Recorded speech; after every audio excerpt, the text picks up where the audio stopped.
Matthew, everyday audiophile, music lover, and beer enthusiast. Before we get started, let's open this up and then we can talk about the Audial S5b. Okay, so today we have the 903 Dank Hill. Let's see if we get that. It's an IPA. I haven't been to 903 in a while, but it is actually the brewery that is responsible for me and my wife being together. So thank you, 903. Much appreciated. Let's have a taste. Ooh, that's nice. This is going to be a good one. Okay, so now that that's out of the way, let's talk about what's in front of us, or next to me. This is the Audial S5b. It is the latest iteration from Pedja at Audial Audio. And let's talk about the specs really quick, and then we'll dive into how it sounds. So on the front is pretty plain. We have a dial here, which indicates the input that you've selected, and then a power button right there. Push in, push out. Pretty simple. Let's turn this around. Normally, you can get this in silver, but you can also order it in black. I personally think the black looks wonderful. Okay, let's talk about the inputs. There is a nice selection that's available on the S5b, and we'll start from this side and work our way over. So first is the USB. This is going to be what I surmise is the usual input, the normal input that most people are going to be using. Next to that is an A-Link output. I will talk about that in a little bit. Then after that, we have optical and BNC in, and then finally I2S and an A2 link input. Our outputs include one set of capacitor coupled RCAs and transformer coupled XLRs. You alternatively can get these as RCA for both, so you'd have a capacitor coupled output and a transformer coupled output. For me, I went with XLR just because I do intend on using balanced at some point. So for me, it just made sense. Before we flip it around, let's talk about these A-Link inputs and outputs. When you purchase this, you have the option of making this a 2-channel or 4-channel DAC. And what I mean by that is that the firmware can support 4-channel input via USB. What it does is it splits 2 of the channels off to be handled by this DAC, and then through the A-Link output, you can connect this to another Audial S5 or S5b and have it handle the 2 other channels. I think it's a really interesting application, but not something that I myself intend to use. So when I ordered this, I purchased it as a 2-channel. This is just a firmware. You can update the firmware to be a 4-channel DAC in the future if you needed. Let's get this flipped around. It is quite heavy with those 4 transformers. Before we get started, a little bit of a disclaimer. This unit was purchased by me. I don't have any skin in the game other than to tell you how much I enjoy it and comparing it against other DACs that I too have purchased. Later on, that will be its little brother, the S5, its littler brother, the S4, and then also the LAiV Harmony DAC and the Topping E30 Mark I. I wanted to include something that was a little bit more accessible at a much lower price point, so it's easier to get a sense of how this is different from that. Finally, I want to say that for most of my impressions, I will be talking about it via the USB input, which, long story short, is my preferred input using this. Future me real quick. Before we continue with the review, I wanted to point out one thing regarding the DAC. This is a 16-bit DAC. That's just the nature of the beast when it comes to the TDA 1541. But that said, the USB input does support a 24-bit or 32-bit input. It's important when you're listening to this that you dither that input down to 16 bits. If you pass along the 24 or 32 bits, that just gets truncated, which no one wants and does not sound that good. So next time you have this DAC and you're plugging it in, make sure that you are dithering that signal down to 16 bits. Let's start with my normal go-to evaluation criteria. Usually, when I'm evaluating a system or any component in general, what I'm first looking for is the sound staging. To me, that's the most important thing. That left to right, that back to front and that top to bottom. The last one is more of a nice to have. It's not a requirement usually. But let's start there. Naturally, if I've had this in my system for as long as I have, which through the S4 and S5, it's been almost a decade, it seems like, the imaging is pretty good. The left to right is pinpoint accurate, and front to back with my speakers, I get about a foot in front of the speakers, which I consider great, and then it just casts a deep soundstage, which is just lovely to listen to. Before I talk about any kind of frequency response or just notes about the music, I want to say as well that the layering on this DAC from front to back is a step above the other ones that I'm going to compare it to. When I am switching back and forth between inputs on this or the LAiV or even the S4, the older one, you can hear just a little bit more detail out of the voices of the singers and of the instruments. You know, when a singer's voice warbles a little bit, you get a little bit more of that grittiness that comes through in a really nice and pleasing manner that I didn't exactly get through the other DACs. And that is part of the reason why this one has been very special to listen to.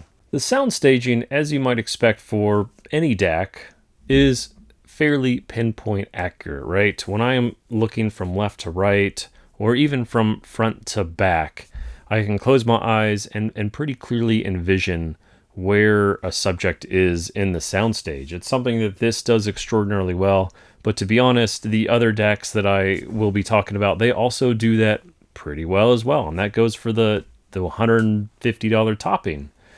Where this excels in that soundstage is the layering of those voices and instruments in that front to back.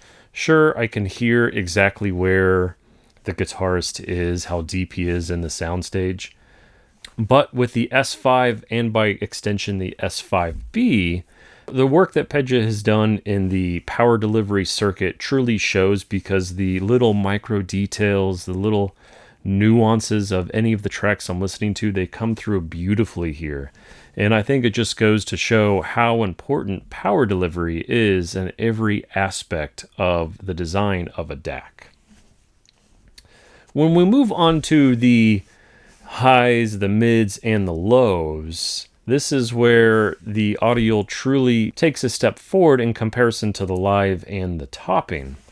So first at the highs, there's just an immense amount of air around any instruments. You can hear a cymbal so clearly and it resonates so well throughout the room that it makes you really question if you're in that space or not. It is something that is hard to live without once you've heard it.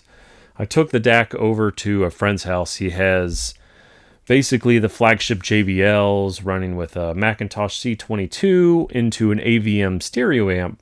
And the amount of detail we got out of the highs was impressive, to say the least. Moving down into the mids, it became very evident that the Audio was giving a little bit extra juice, right? Some would probably classify this as warm, but I think it's more analogous to the sound that you get from a vinyl record. It is part of the reason that I love this, in that it sounds as close as I've ever heard to playing an album off of my turntable. And truly, that's what I want. Of course, I want all the detail, and I want all of the nuances of the music, but I also want to feel the soul of that music. I want to feel connected to it, because I don't always have the time to listen to a record.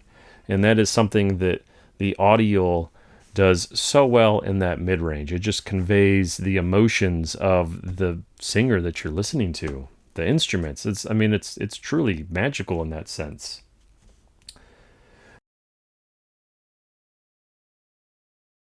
But they aren't as clean as some of the other competitors in the area. And I think that's one area that is really a fault of the TDA 1541 chip, and not necessarily of the design of the circuit itself, right? That chip was started production in the mid-80s, and so it is a, 30-year-old chip by this point. There's obviously been advances that have been made that have cleaned up that low end, But for what it is still incredibly realistic, very impactful, and just a pleasure to listen to. Again, what Pedja is going for with the design of this isn't something that is the most analytical sound. It is to have something that sounds lifelike, have something that sounds realistic. And when I listen to tracks that include a double bass, which is my instrument that I played growing up, it sounds more realistic here than listening through the LAiV or the Topping. So for that, it's still a win, even though it's not quite as detailed.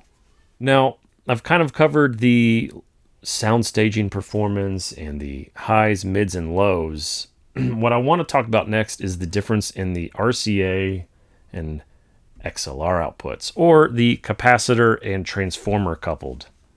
I personally find myself preferring the RCA outputs, and that's just because it's a little bit cleaner, it conveys a little bit more detail, and for me, that's what I'm looking for. It's that right balance between the analog sounding and detail. When you switch over to the XLR or the transformer coupled, I think it's easiest to say that it's just a little bit more laid back.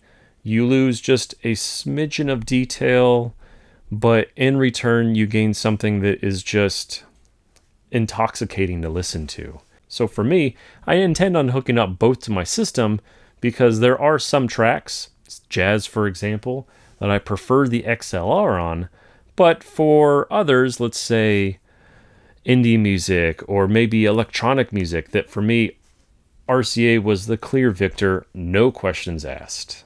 When I compare this to its little brother, the S5, I have to say that they sound extremely similar. And talking to Pedja and reading his blogs and even taking a peek on the inside, it becomes very apparent why. The biggest difference between the S5 and the S5b is really just this rotary encoder and the ability to use a remote to select your input. Besides that, they're pretty much the same. There is a dedicated I2S input on the back of the S5b, but on the regular S5, you can still use I2S. It's just not as flexible as far as the pinout is concerned. While we're there, let's stick to I2S. I did give it a shot and spent a lot of time testing not just I2S versus USB, but also different lengths of HDMI cables. I tested with a 1-foot cable, a 2-foot cable, and a 1.5 meter cable, which is about 4.5, 5 feet. And I have to say, they are really quite similar to USB. It wasn't until we got to a foot length that I thought the I2S had a slight lead. And this mainly came in the form of a little bit more air around instruments, right? For me, that means when instruments are playing or a vocalist has a little bit of pause, you can hear how big the room is. You can hear the reverb off of the walls. That came through a little bit clearer on I2S than USB, but not enough for me to say it was a clear victory. It did mean I had to stack the Holo Audio Red right on top of the DAC, which for me isn't a preference, but to get that sound quality, I had to do it. There was one issue, though, that would keep me from going to I2S full-time, and that is if you have a sample change, there is an audible click through your speakers when using the I2S input. Through USB, that doesn't exist. It just changes fine, there's no issues, but with I2S, if there was, if you were going from 44 hertz to 96 or 82, any of that, there was a click. And for me, that was a little bit of a deal breaker, which is unfortunate because that air is just enough to be worth it. I will keep it plugged in like this. I might go to a 2-foot cable and compare further. But by and large, I think that just speaks a lot to the USB implementation that Pedja has on his S5 and S5b. It truly is top tier and better than almost any other component I've ever heard. Circling back a little bit, I do want to compare this to its little brother, the S4. They share a lot in common. The S4 only has a USB input. Really, you can use BNC, but the USB input is superior. But the biggest differences that I heard between the S4, S5, and S5b is just a little bit more detail, a little bit more air. This one is a far more neutral sounding DAC than the S4 is. I would classify the S4 purely as a warm DAC. You can hear a little bit of a mid-bass hump. The highs are a little bit more rolled off. And just overall, it's a little bit more closed in. It still has that wonderful character, that wonderful analog character, which is why I kept it around for so long. But the S5 is just a far more neutral DAC, far more extended in the highs, and that lack of a mid-bass hump makes it a lot easier to integrate into other systems.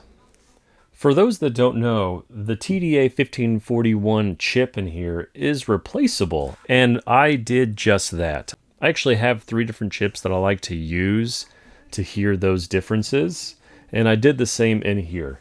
By default, this comes with a very well-regarded Taiwan TDA 1541 from 1997. That is a very well sought-after chip, but in my testing, I found that it lacked a little bit of that bass kick, that bass impact that I enjoyed from the S5. So what I actually ended up doing was changing that Taiwan chip to my Holland chip, also from 1997.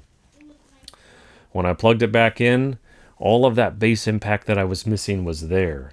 I don't think it is any more warm or cold sounding than the Taiwan chip. It just had a little bit more bass impact. And for me, that was a bit of a make it or break it moment. Not that I would have returned this or sold it, but that bass impact just was the little icing on the cake that I needed to confirm that this is indeed not only very similar to the S5, but just the DAC that I need, because now I can use it with remote control. That truly has been a lot nicer than I would have thought, especially when it came to testing I2S and USB inputs. With that said, let's compare this to the LAiV Harmony DAC in the Topping E30. So, obviously the Audial is much bigger, but it also has 3 extra transformers compared to the LAiV. And the LAiV is going to be the first one that we compare it to. They share a lot in common in their sound signature. They're both laid back when you compare them to something like the Topping, but the Audial has something that the LAiV doesn't, and it's that analog character that I'm looking for in my music.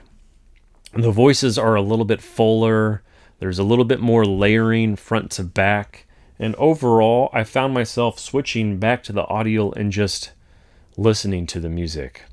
Not that the LAiV wasn't bad to listen to. Overall, I think it's still a wonderful DAC given how big it is. You can fit 2 of these in the same space as the Audial, but overall, I find that the Audial is just a more pleasurable DAC to listen to. There's a little bit more air. The voices just have a more authority when you're listening to them, and they're just a little bit more seductive, especially the females. And it's because of that that the Audial, yet again, reigns supreme in my system. The LAiV, it was nice having it in the main system, but it's going to go back to my desk system and stay there. It, for what it is, the size that it is, I think it is still the best at what it does. I couldn't fit the Audial on my desk, and the LAiV is my preferred DAC over the Topping. But speaking of the Topping, how does it fare? This little guy is really, really good for the price. $150 gets you a lot of performance, and I would say gets you 80 to 90% of the way compared to these two, right? The tonal character is largely the same. The left to right sound staging, largely the same. This is a very detailed DAC in that sense. But where it falls short compared to the LAiV and even further the Audial does come into that lifelikeness of what you're listening to. I never had the Topping on and thought, wow, this sounds just like my records. That's probably a good thing if you're in the crowd that cares about measurements. Not that I don't care about measurements. This Audial comes with its own set of measurements from Pedja, and it measures just about as good as you could want for a 16-bit device. Truly, it is below the noise floor of human hearing, which is that 96 dB. It's great. But this didn't have that lifelikeness. The voices weren't quite as full. The layering front to back wasn't really there. It was more of a flat soundstage. And so, again, for what it is, I think this is wonderful. But for recreating the space, especially of a live venue, the Audial and the LAiV do a far better job. With that, though, I think that brings this review to a close. The Audial is, for the foreseeable future, going to stay in my system, and the Topping back behind the couch like it has been for the last year or so. I think for its asking price, this DAC is best in class and even competes against DACs far beyond. I'm talking MSB discrete.